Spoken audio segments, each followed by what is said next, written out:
Welcome to another episode on our channel. Sorry we haven't been on as much as usual, but this year is going to be my most hectic career-related year in terms of work-related duties, so bear with us. Anyway, I got a figure recently. I've been trying to get a hold of this figure for ages, but when it gets sold out with normal distributors and then it goes into the secondary market, eBay, they start asking for prices that are just totally unreasonable. And what people don't know are, number one, those prices are too high. The figure has not appreciated to that level. And if you keep it that high, I'll add another one to it, you're probably not going to sell it. But they keep listing them as high prices. I found a company called Myth Adventures. Never bought anything from them in the past, but they were offering what I wanted at a very reasonable price. So I went ahead and got it. I'm not too hopeful about the art box because it is damaged. You can see in the corners, there's damage on the back. There's I mean, it's, you know, it's about the size of an art box, so maybe slightly larger, but I'm not too hopeful, but we'll see. Fingers crossed. So let's go for it. I always open from the bottom.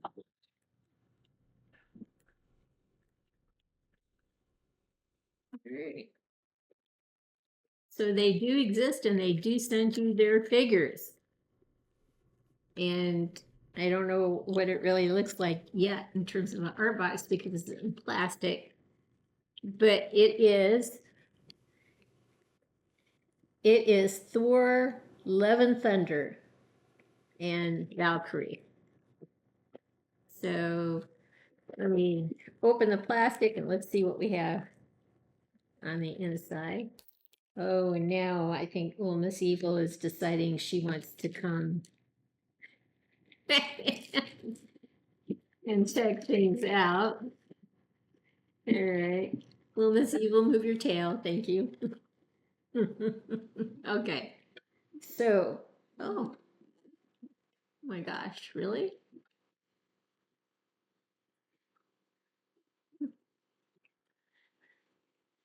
I don't see any problems with the front.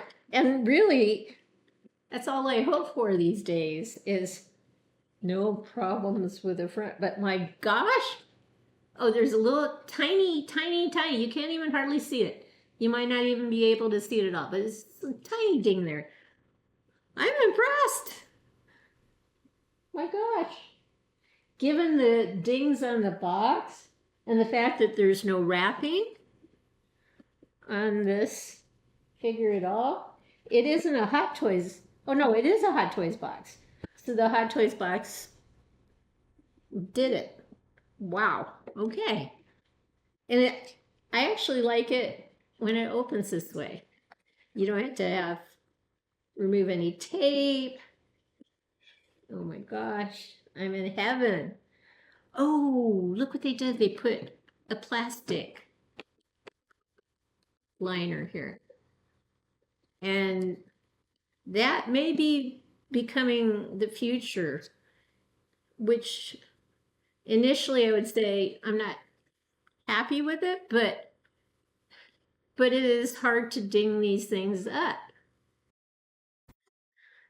So from that perspective, that's very good. All right. So there she is in the box, and we'll just get her out the easy way. All right. There she is. So, and it dead on regarding her. So we will pause. Let me get everything out and then show you what we ended up getting. We'll be right back. We are back, and here she is. I haven't put her all together yet, but she has this wonderful cape that has wire along the sides Not along the bottom, but along the sides. There are a couple wires in the back coming straight down, so you can kind of flip the cape up in the middle as well, so it can create a little flowing effect here, like you're in a strong wind or a breeze or something like that. So that part's cool. The stand itself has hues of blue in it that go perfectly with the cape. It doesn't have different colors in it that then starts to compete for your attention.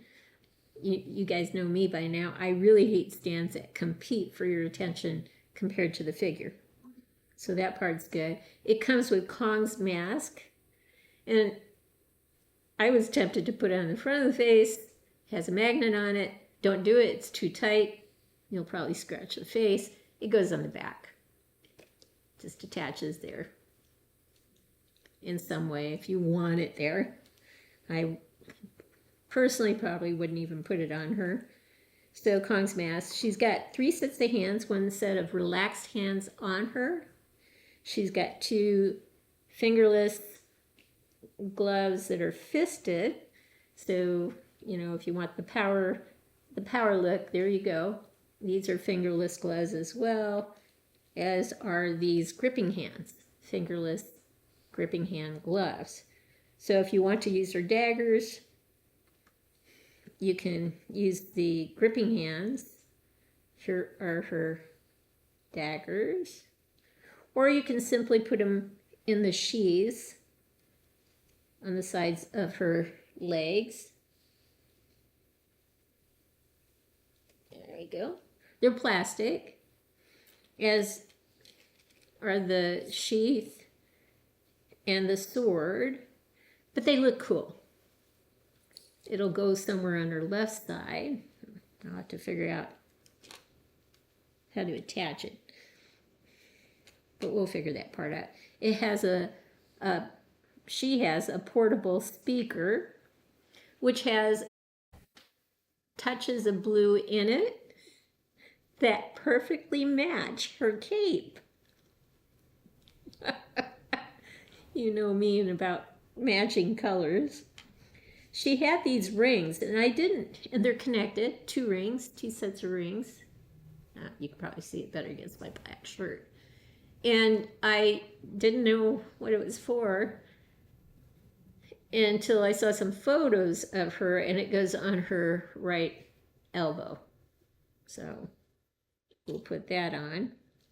She has some extra metal circular pieces in case anything falls off. You've got some extra pieces to glue back on. She's got some extra wrist pegs, perfect. And she has Zeus's thunderbolt. And you can actually take the electrical pieces off if you want a more pronounced thunderbolt, or if you want it looking like it has energy surging through it, you can put these pieces on. It fell apart. All right, well, I'll figure out how to put it on right. There is a way to do it. So that's cool. So that's basically all she comes with. But I think it's enough. And frankly, if it reduces costs, because this collection hobby is getting more expensive every year that we're at it, if costs can come down so it's more affordable, we'll collect more figures. So if that means fewer accessories, I'm okay with it. If it means a less decorated art box or no art box at all, I'm happy with it. I do understand, though, companies wanting to make as much money as possible.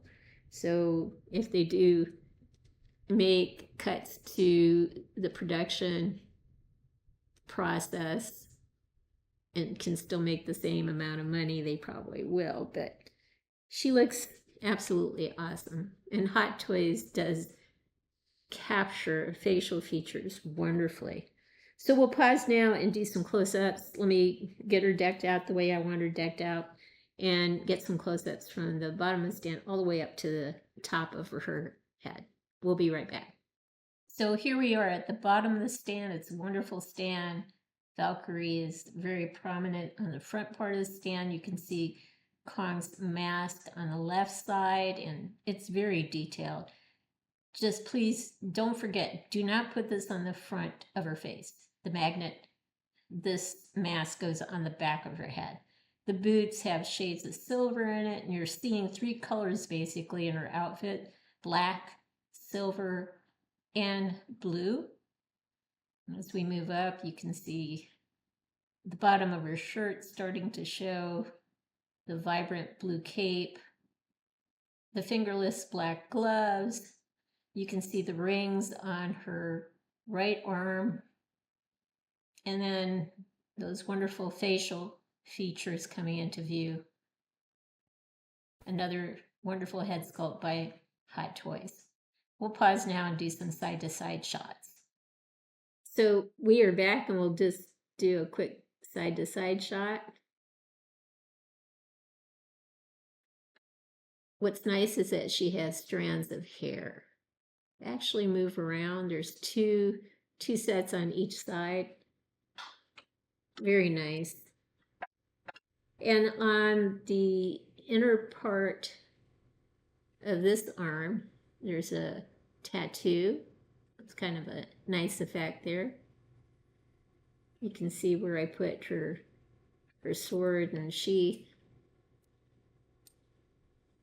Yeah, she's looking good. So we'll pause now and get a really nice tight close-up of her facial features. So here we are with her head sculpt.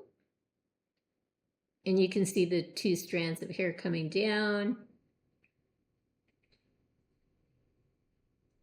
They're very movable.